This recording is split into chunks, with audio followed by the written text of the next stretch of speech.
এইটো পুৰা কাৰা মহটো এইটো দেখিছে ওচৰত মানুহ যাবাই নিদিয়ে মানুহ যাব নিদিয়ে আমাৰ আৰবি গছ একদম পুৰা ফচফচাই আছে আৰু সেইটো পুৰা কাৰা দেখা থাকে এইটো হ'ল 2 দাঁত আৰু সেইটো হ'ল 4 দাঁত আৰু এতিয়া বৰ্তমান মহটো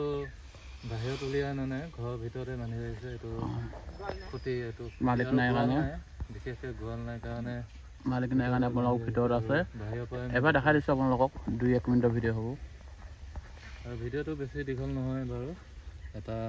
সৰু ভিডিঅ' হ'ব এইটো এটা ইফালে চাই আছে মহটো যিহেতু আৰু ইমান দূৰ বাট আহিলোঁ যেতিয়া গতিকে এইটো ভিডিঅ'টো বনাই লৈ যাওঁ বুলি ভাবিলোঁ গতিকে দীঘল হ'ব 2 কিলোমিটাৰ মান হ'ব নহয় দীঘল হ'ব 2 কিলোমিটাৰ হ'ব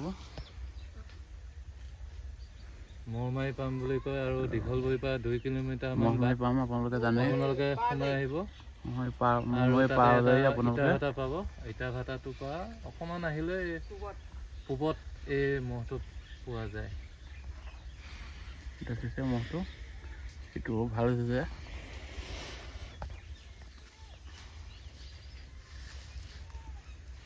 মহটো ধুনীয়া মহ একদম 4 দাঁত হৈছে কিন্তু 4 দাঁততে একদম বন মহ এটা আৰু এতিয়া জোচ আহি আছে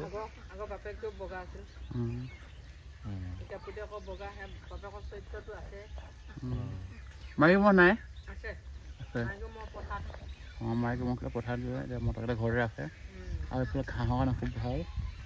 আৰু এইপিনে ঘাঁহৰ আকাল নাই একদম ঘাঁহ বহুত আছে পথাৰতে ঘৰ পামৰি জেগা যিহেতু পাম এৰিয়া গতিকে ইয়াত পথাৰৰ ঘৰৰ লগতে ঘাঁহ পোৱা যায় ইয়াত আৰু বেছি দীঘল নকওঁ 1.5-2 মিনিটৰ ভিডিঅ' হ'ল আৰু এইটো দেখিছে ই ওচৰতে আৰবি ওচৰত আছে কাৰণে একদম লগাই পুৰা কাৰা আছে এইটো সৰুটো বেৰ কাৰা আছে তামান কাৰা মহটো ই ভাল যদি অকণমান ইয়াৰ মানে ওখ আছে কিন্তু সিহঁত অকণমান কমি আছে আৰু ভিডিঅ'টো ইয়াতে শেষ কৰিছোঁ